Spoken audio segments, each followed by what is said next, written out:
Que bom estarmos aqui mais uma vez, falando de esperança, falando de tanta coisa boa que envolve a Bíblia. Sabemos que cada dia ouvimos os passos do nosso bom Deus que se aproxima a essa terra. Vamos orar para assim estudarmos o tema deste dia. Vamos orar, querido Pai. Queremos muito a cada dia nos prepararmos mais para o céu, para o reino de Deus. E pedimos muito que o Senhor continue cuidando, abençoando, abrindo novos horizontes para cada pessoa. Abençoa-nos no estudo deste dia, em nome de Jesus. Amém. Como é bom termos a alegria de ter você aqui estudando tanta coisa boa, tanta coisa especial, tanta coisa que transmite vida e esperança para todos nós. E o tema de hoje é um tema muito significativo, é um tema que fala da grande esperança. E quando a gente fala da grande esperança, envolve aqui a volta do nosso amado Jesus a este mundo. O Apocalipse, amigos, diz que Jesus voltará. Nosso mundo avança para um beco sem saída, crises mundiais, mortes sem fim. O homem está se autodestruindo. O Apocalipse revela que Jesus voltará e colocará as coisas em seu devido lugar. Assim como o Senhor Jesus é o personagem central do Apocalipse, a segunda vinda de Cristo, em glória e majestade, é o acontecimento mais importante deste livro. Quantos verão Jesus voltar? Esta é uma pergunta importante para o nosso estudo. Apocalipse capítulo 1, verso 7 nos diz: Eis que vem com as nuvens e todo olho verá, até quantos o transpassaram, e todas as tribos da terra se lamentarão sobre ele, certamente. Amém. Então o texto aqui diz: Eis que vem com as nuvens, e todo olho verá, todos verão. Tito, capítulo 2, verso 13, nos diz: aguardando a bem-aventurada esperança e o aparecimento da glória da glória do grande Deus e nosso Salvador Jesus Cristo. O retorno de Jesus, quando o Novo Testamento refere-se à segunda vinda de Cristo, cada vez é mencionada a cada 5 versículos no Novo Testamento. Há aproximadamente 2.500 referências em toda a Bíblia sobre esse assunto. Cerca de 1.500 profecias se relacionam com a volta de Jesus. Para cada profecia relacionada com a primeira vinda de Cristo, há pelo menos 8 relacionadas com a segunda vinda. Enganos satânicos acerca da segunda vinda de Cristo. É importante estarmos bem atentos. Mateus capítulo 24, verso 4 e 5 nos diz: E ele lhes respondeu: Vede que ninguém vos engane, porque virão muitos em meu nome dizendo: Eu sou o Cristo, e enganarão a muitos. Importante mencionarmos este assunto.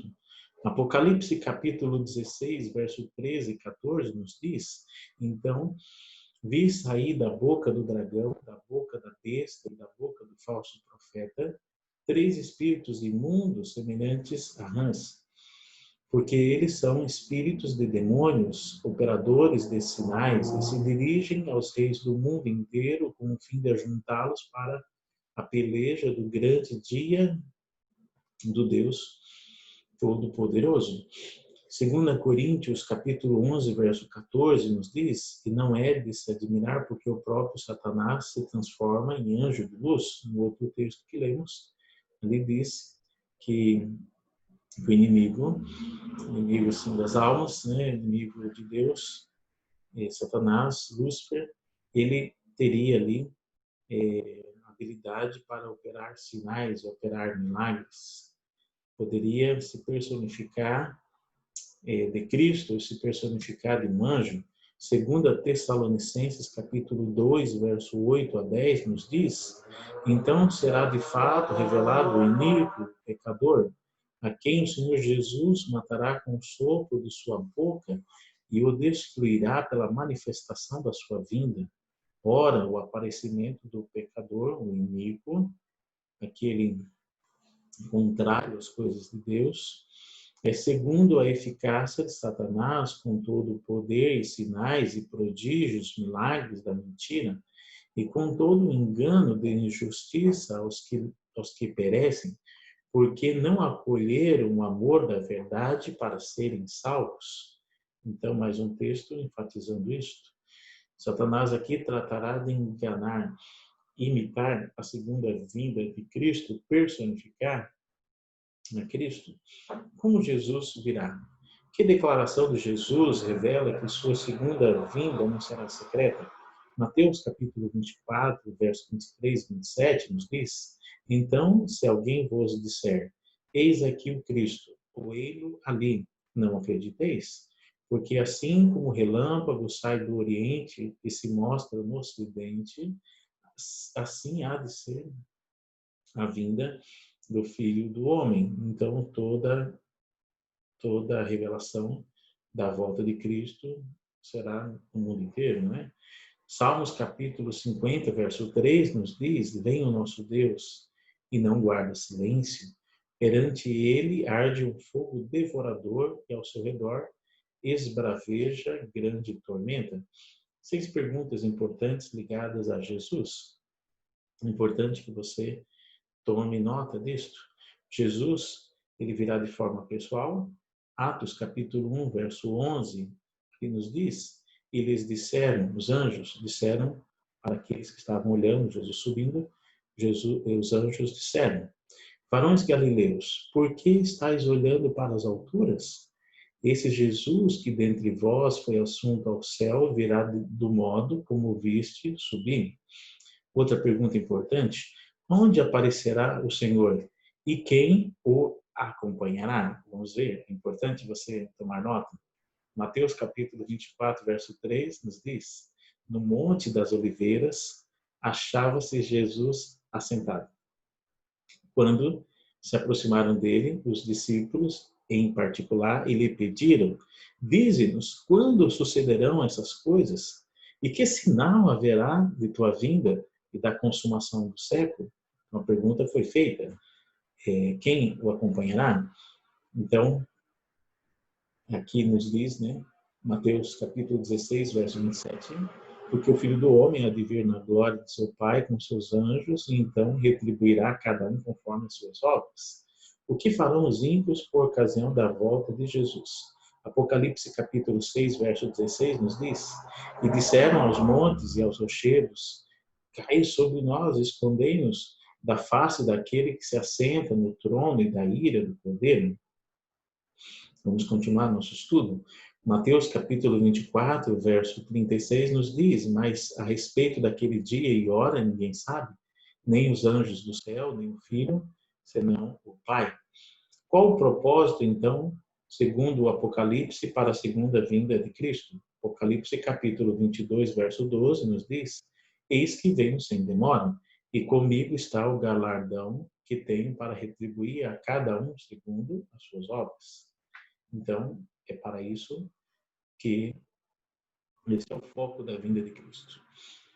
Ele vem salvar, ele vem nos levar daqui para o céu, ele vem enxugar as lágrimas e ele vem retribuir conforme cada um conforme as suas obras. E os mortos em Cristo, o que ocorrerá com eles em relação com os cristãos vivos?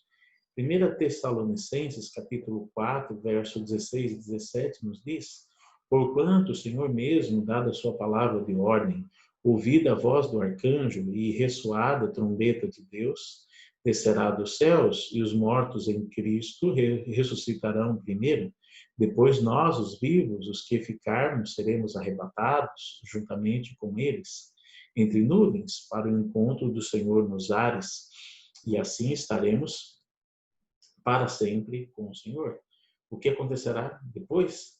Teremos ali, no momento da volta de Jesus, depois a Bíblia nos diz que haverá um período de 1000 anos, nós iremos estudar um pouco mais sobre esse assunto. Nesse período de 1000 anos, Satanás ele fica preso numa cadeia de circunstâncias.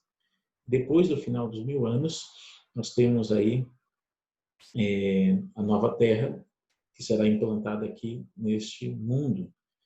E aqui, quando ela está para descer para essa terra, a Bíblia nos diz que Satanás será solto da sua prisão, e aqueles que não ressuscitaram na primeira ressurreição, agora vão estar na segunda ressurreição, que não é ressurreição para a vida, aqui é ressurreição do juízo. Então, Satanás ele estará aqui, ele estará solto da sua prisão de circunstâncias, porque não tem ninguém mais para tentar, e agora com todo o grupo de pessoas ressuscitadas que não quiseram nada com o Evangelho, a Bíblia nos diz que este grupo é como a areia do mar, é um grupo inumerável, então é muito fácil fazer parte deste grupo. Então o que acontecerá depois dessa sequência da volta de Cristo?